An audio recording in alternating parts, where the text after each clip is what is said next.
To some of the top stories of the day, and though a human resources practitioner by profession, Tuta Mionki is better known for her love for the motorsports. Famously known as Kenya's top female rally navigator, in 2018 Tuta was crowned Motorsports Personality of the Season for her achievements in the sport. I caught up with her at a training session and she shared her journey in this week's Women in Power.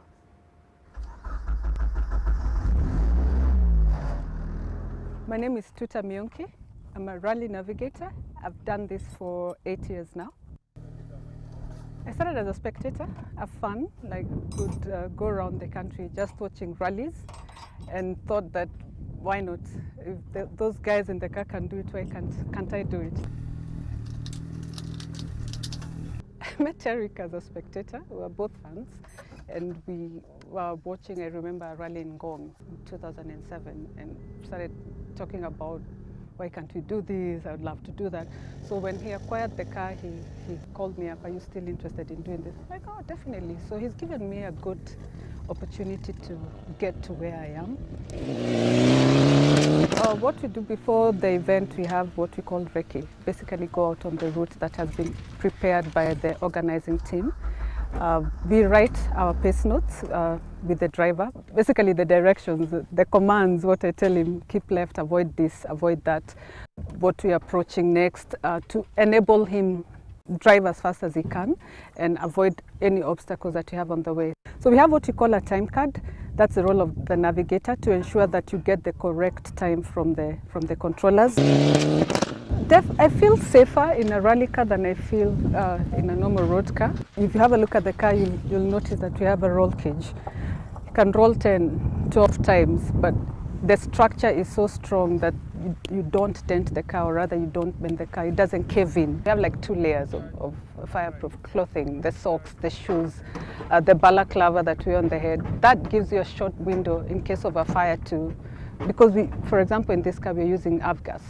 So catching a fire is something that will happen very quickly. I actually got into this from 2011, and in 2009 I was in a road accident and I'd fractured both arms.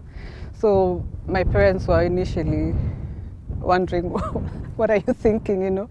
You just came from 5 to 8 months, like off work, just recovering from your broken arms, and now you're going into a dangerous sport. HR is my bread and butter. This is a hobby. Unfortunately, in this country, we don't have professional sports. We have very few professional sports, and motorsport is one of the amateur sports that we have. If people got paid, or we've got more corporate sponsors coming in, and this is an excellent tool for marketing.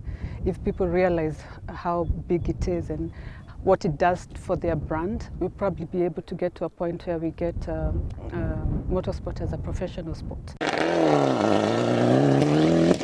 When, for example, if I'm going to get a rally suit, the first thing in my mind is that as a woman you want to remain clean the whole day, you know, from morning to evening. You won't think of something that will show that. If you want to use like the washroom, for example, a man will go behind a tree. It doesn't work the same way for women.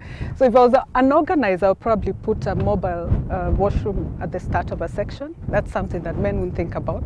Don't blame them, it just doesn't cross their mind. But because we have very few women in the sport, some of these things don't come up. I think it's great to receive that kind of appreciation, because for me it means that other women and small girls, we have small girls as young as 6-year-old who are coming into the sport.